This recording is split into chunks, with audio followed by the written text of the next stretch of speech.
prize winners. Now, you should know that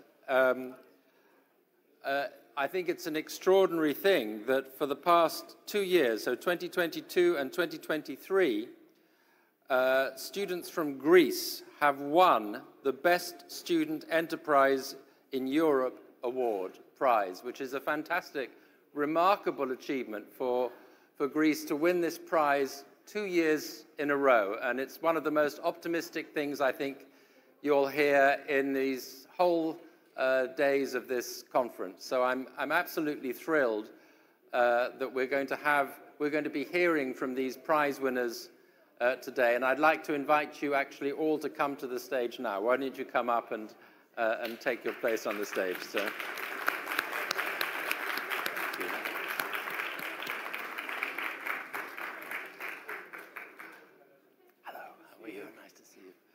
So we're going to hear from them in a moment. We're going to show you, I think, after the minister has spoken, also a little bit of a short video about their award-winning entries. But first of all, we're going to hear from the minister on the subject of explaining the mismatch in Greece's labour market. I'm happy to say, I think you'll tell us that things are a lot better than they used to be, but there's still, I'm sure, a lot of work to be done. So, Minister, you're very welcome, and we look forward to hearing your presentation. Thank you very much. First of all, I want to thank you for the invitation. It's a great honor for me always to participate to the Economist event. And you do a lot of events in our country, to be honest, in the recent years. I perceive that as a good sign for Greece's performance. And before I start my statements, I want to thank The Economist. Before 10 days, you gave 2 golden prizes to Greece. One of the 2 golden prizes was about the country that had the most sophisticated and useful measures in order to reduce the inflation, the food inflation, during 2022 in the European Union. Since I was the minister that was in charge about these measures in 2022, even though the fight against inflation, and especially food inflation, is very hard and very difficult for everybody, especially for the most vulnerable, I was very proud to see that an established magazine as The Economist looked about what we did and measured our performance as good for having the golden medal in the European Union. And I'm very, very proud about it. So, as Minister of Labour now, I have to tell you the true story, because this is one of the rare time that the figures, the numbers, are not telling the truth. You know that when Mitsotakis' government was first elected in 2019, what you would hear almost everywhere was, please find me a job. Now, 4.5 years after, me, as a Minister of Labour, I always hear every day from any kind of business. Let me see if there is a live streaming, because I wanted to tweet it. Okay, there is. Let me tweet a little bit. This could be a first. The first time we've had a speaker tweeting as we live stream. My office was not properly. Then, okay. I don't have internet here for some reason, so okay. I'm coming again. The first thing I hear is, please find me employees. Even if you talk with people to the constructions, even if you talk to people in industry, even if you talk to people in agriculture, even if you talk to people to high technology, even if you talk to people to tourists and food, restaurants, almost all kinds of economic sector suffer today from lack of labor force. This is very strange, Because if you see the official figures, Greece still has one of the highest unemployment rates in the European Union, a little more than 10% now, much better than 18% when we had in 2019, but still high, 10%. So it makes you wonder what's really going on. From the one side, the market asks permission for me in order to import labor force for other countries from abroad because they cannot find workers and employees. And from the other hand, the statistics says that we still have 10% unemployment rate. So there is a reality that something is not fit here. Of course, there is a big part of gray economy, of shadow economy, in between of this 10%.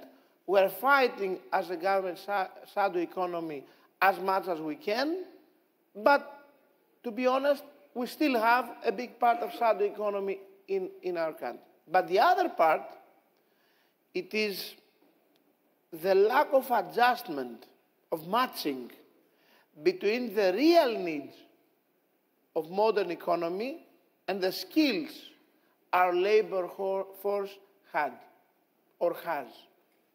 And this is where we interfere by using huge European resources, because we had the big opportunity to combine the resources from the RRF and the new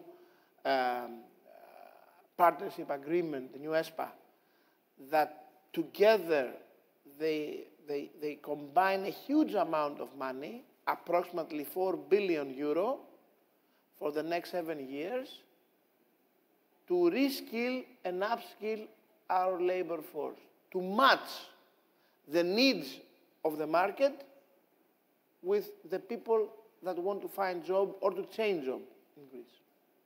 And this is maybe the most difficult task and the most difficult job I have to do as Minister of Labour. I don't want to take more time. In the second one. Can I just explore this mismatch that you talk about? Because in fact, it's something that many countries suffer. I mean, Greece isn't alone in this mismatch. But just to be clear on what you're saying, that there's maybe part of the figures is to do with the grey or black market, as you say.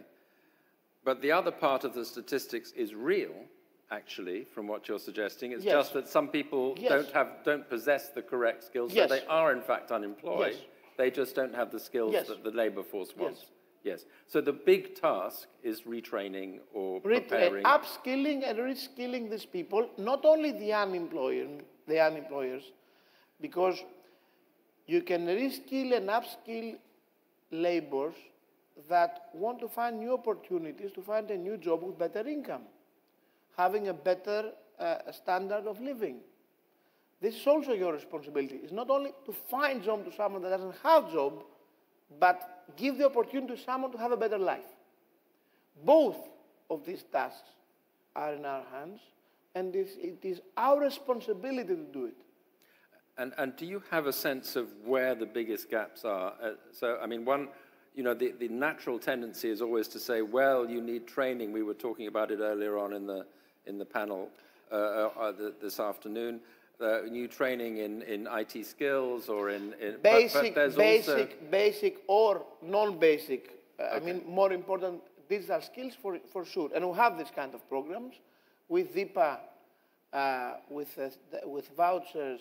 We trained 150,000 people in digital skills this year, and we're continuing the program for another 100,000. With the Ministry of Education, we're designing a more sophisticated program with more important certification from global giants like Google, Facebook, Amazon, Microsoft, that would care to train people and give some certificate that they are really trained, because this we think that it will be very useful for them to find job the next day. But also, to be very honest, we have a problem to just technical jobs. I mean, if you want to open a restaurant in Greece now, the top first thing that you cannot find is, I don't know what is the English word, lageris, we say it, if someone knows the English words, okay? What do they do? They fix the things in the cuisine of a restaurant in the proper way in order to make the cuisine work. We have a big lack of lanceris in Greece. There are restaurants that, because they cannot find this kind of expertise, they cannot open their kitchen the hours they need. Mr. Fessas is laughing for that. But for some investor with a kitchen, it's a very important problem. The English word for lanceris? Dishwasher. It's more complex than dishwasher. It's more complex. It's more complex. So in Greece, we had always the problem that we thought that having technical skills is not so important as to have a degree from a university. So for many years, we are producing much more lawyers or other kind of, to my profession, archaeologists or people of the language that we need than technical skills that are really needed in our economy today, and we don't have them. So we have our main idea in the ministry is to engage the private sector much more, to fund training with the private sector to industries and to other kind of business, make the business give the certification that trained this person and secures that he knows this kind of job, and have more people of these skills in our market. This is something that we really need. I'm not saying that it will be easy to find just untrained workers for the constructions. Most probably we'll have to import this kind of laborers. Not a lot of Greeks would like to do something like that. But to many other sectors, we can train our labor force and give them the opportunity for a better life. Well, I very much hope that in a future edition of this conference, we're going to give you a gold star for the progress that you made in this area. In the Economist Forum, I had the honor as Minister of Development and Investment to come the first time and say my dream for the investments, and come before I left the office with 2 years in a row FDI record for the last 25 years. If I manage a record like that to this problem, it will be more important than attracting the FDIs, because the lack of labor force is a big bottleneck for attracting FDI. I mean, it's like the two sides of a coin. In order a big business to decide to come and invest in Greece, they will examine the cost of labor force, and first of all, if they will find the suitable labor force. The cost is second. So, yes, this is a very big national goal. I'm taking this responsibility after the Prime Minister's decision to put me in this office, and we're working very hard to make it happen. Excellent. Well, I'm going to make a prediction, which is that the 4 people to your left here are not going to have any problem finding jobs in the future, because they've already proved themselves in an amazing way. I'd like to introduce them.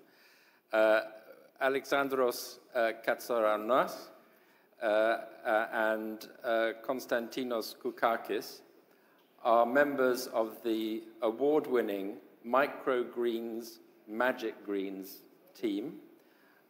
You're from Kilkis, if I'm pronouncing that right, in the north of Greece. Macedonia.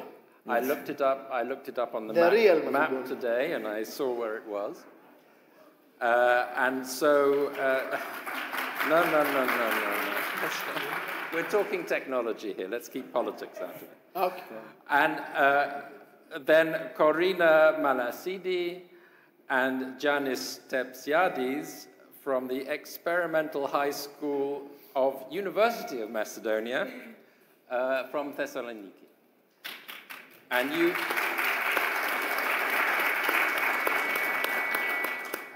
you were the winner of this year's prize for your invention, Isometric. So obviously, on behalf of all of us, huge congratulations to you all.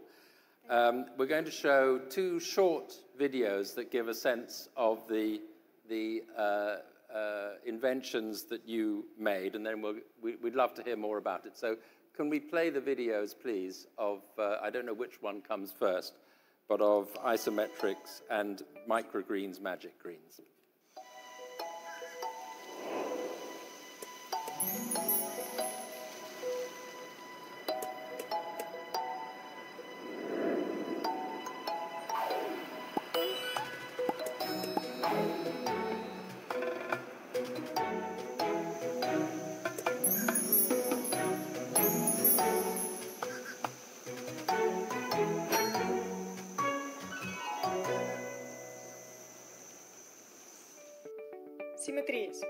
βρίσκονται παντού.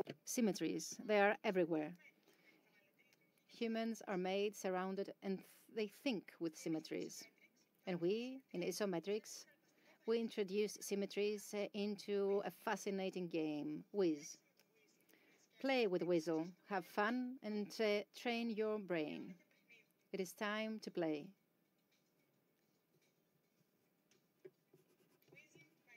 Whizzle by Isometrics. Wonderful. Well, since we started with microgreens, magic greens, first of all, if I understand it rightly, the idea is that you took old computer stacks and you turned them into beds for growing microgreens for use in cooking and for eating greens. Is that right? And tell us how you came, how you worked to have this discovery and also where it's gone to since you won the prize. Okay. Θα μιλήσω στα ελληνικά. Καλησπέρα σας. Good afternoon. Everything started in a small classroom in our school, where, in the context of a group, we decided to take part in the competition organized by JA. And since we were a rural municipality, we wanted to do something in the field of agriculture. And we realized that IoT was in the forefront of agriculture, and we wanted to combine all this. And as we were cleaning the classroom where we would work, we saw that there were many old computers. So, in the spirit of a circular economy, we decided to use them and transform them into smart beds for the cultivation of microvegetables. We removed all the parts from the towers and we recycled them. And then we used the small fans that were in a good state, of course, in order to ensure the proper operation of these beds.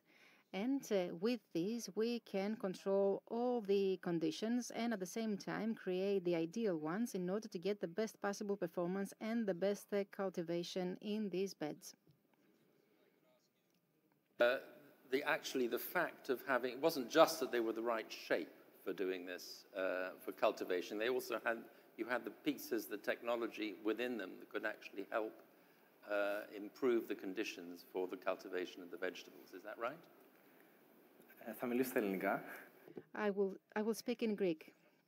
Yes, we had the basic parts and we also had a good size, as Alexandros said. What we did was to introduce some sensors that measure humidity, temperature, and the height of microvegetables. And by doing that, we managed to get the ideal conditions and to control the system. So we could get the basic parts of the tower as they were and then add some more. And in that way, we managed to win the competition. Where has this gone? This was now a year ago. Where was it, by the way? Which city was the prize awarded in? Tallinn. Tallinn, Estonia. And since, is the story continuing, or are you just looking back at your success? Καθώς ήμασταν... Since we were all students of high school, we carried on with the idea to the extent we could. Half of the members of the team last year were at the third grade of high school, and then they started studying at the university. Now I am at the third grade of high school, and I'm trying to get into the university. And our goal is to turn it into a real business once we graduate from university. We have received a lot of proposals. We still work on the project, and we expect all the members of the team to become adults, to graduate, so that we can actually set up this business and make our dream come true. Well, dream team together. Congratulations to you both. If I could turn to you now, Corina, and to help explain a little bit the thinking behind isometrics. I think it was in Istanbul this year, is that right? You won the prize in Istanbul, yes. Wonderful. And there's a lot of mathematics behind as I understand it, behind your winning invention. Describe a little bit what lies behind what we saw there in the video? Weasel is a game based on mathematical rules, symmetries, and tessellations. So, in order to design the product, we have a designing team, which is full of members of the math club in our school. They design Weasel using mathematical rules, and they are all educated on that. Most of them also have goals around mathematics, and the way that these are designed is in programs like GeoGebra, which are for designing geometrical pieces, and they design it due to these rules and create each different model based on another rule, and that's why we have different difficulty levels for every age and every different person that we cater to. And Janice, if you could describe to me who is using this, and as you took this out to be experimented on by presumably first your family or your fellow students and then people outside, what did you discover? So at first we had the idea of a simple game that is based on these mathematical rules. It is for everyone, for people of all ages and of all knowledge levels. So people that don't know mathematics can learn through this process, and people that know mathematics can develop their skills, or they can learn new things, as we did. We published our product first to our close circle, but we soon realized that this product has a great potential. It blew off immediately, and we had enormous sales, as we do now. And we also discovered a lot of different views of our product. So instead of a simple game, we discovered ways of playing it, like a board game that we designed afterwards.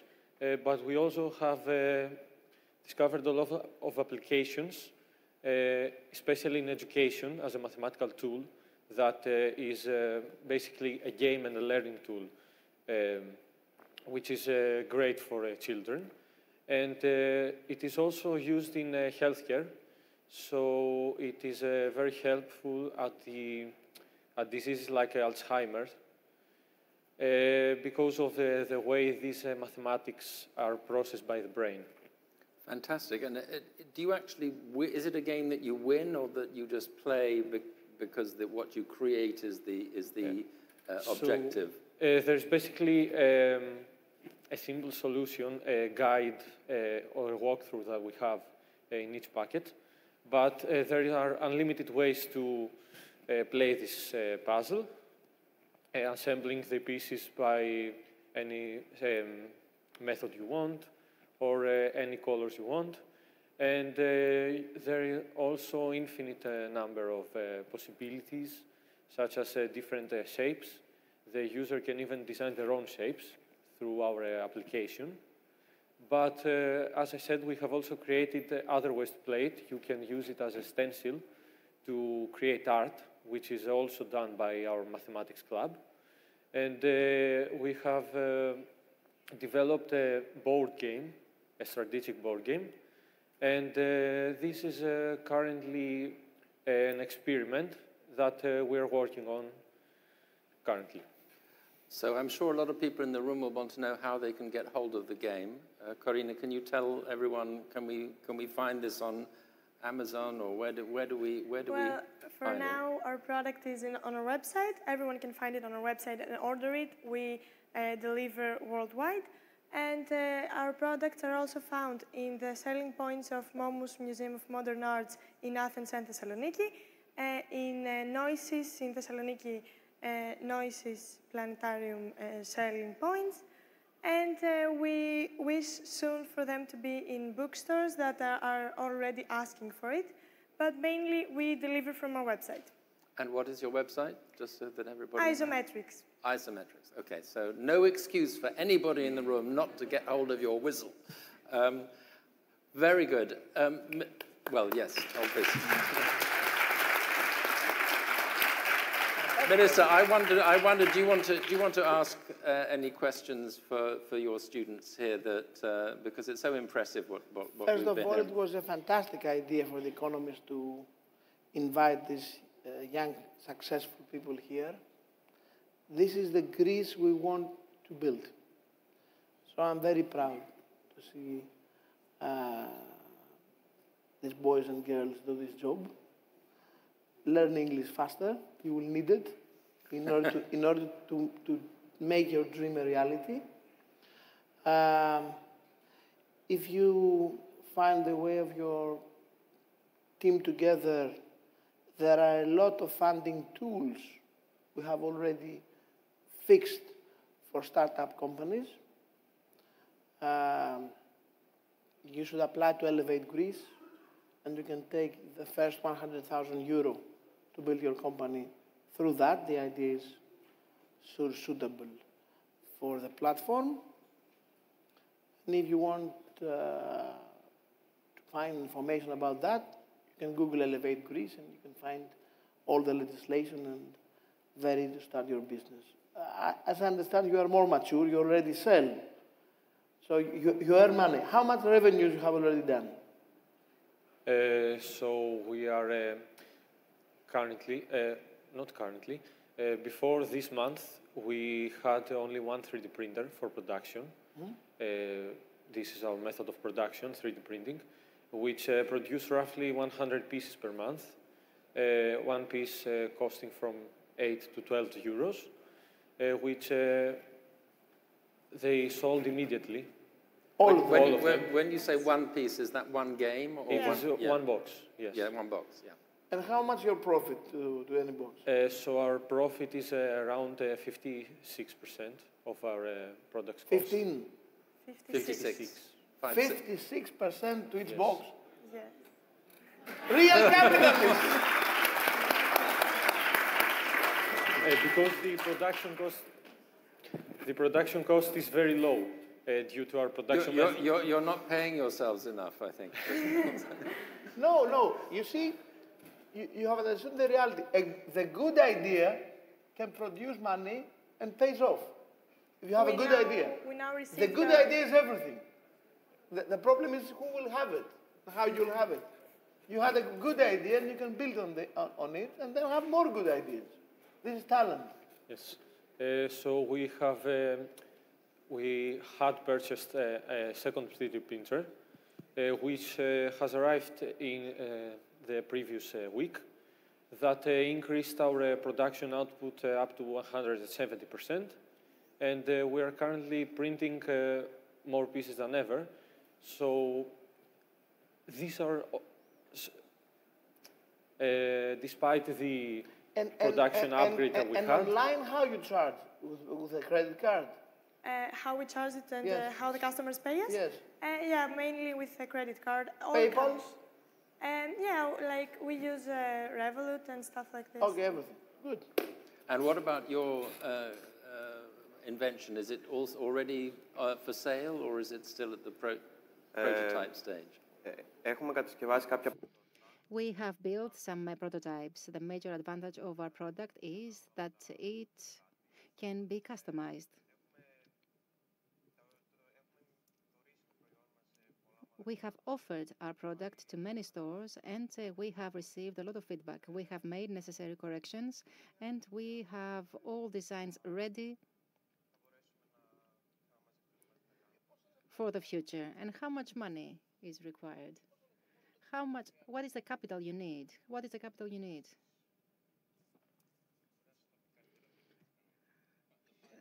The CFO can reply to this question. Unit or the whole project? To put in the market. Okay. I think it will be like for like really early stage, really early stage. I think it will be like 15 to 20,000 the whole stuff. To start? Yes, for like promotion, to buy all the materials, to have like to also rent a space where we can do the production. Fantastic. Elevate Greece. Is your way out. I built it as a minister with Mr. Dimas. At that time, my vice minister. I'm very proud. because during my term, the Ministry of Development with Elevate Greece, startup community in Greece increased by 2,000%. So we built it for these people, Yes. to find fast the first funding they need to make a company start. If you have a good idea and the company starts, then the idea will lead you the way. Can I She's just... good in sales, you have to use her. Can I just say, by way of conclusion, that obviously this is inspiring. I mean, we've dealt with some very heavy, difficult subjects in our conference here, but this is such a welcome perspective to hear such optimism for the future in Greece and the success that you've had. I think it's particularly interesting that you're not from Athens, you come from other parts of the country, you show the depth of talent that is in this country. And thank you very much for coming here today to join us. Thank you for inviting us. Thank you so much, and congratulations again. Fantastic idea. And you know a small detail, I'm from Macedonia also. So everybody here from Macedonia. It's obviously the future. So thank you for another very full and fascinating day. We're back tomorrow bright and early at 9 o'clock, so please be here for our first session, but have a very good evening. Thank you.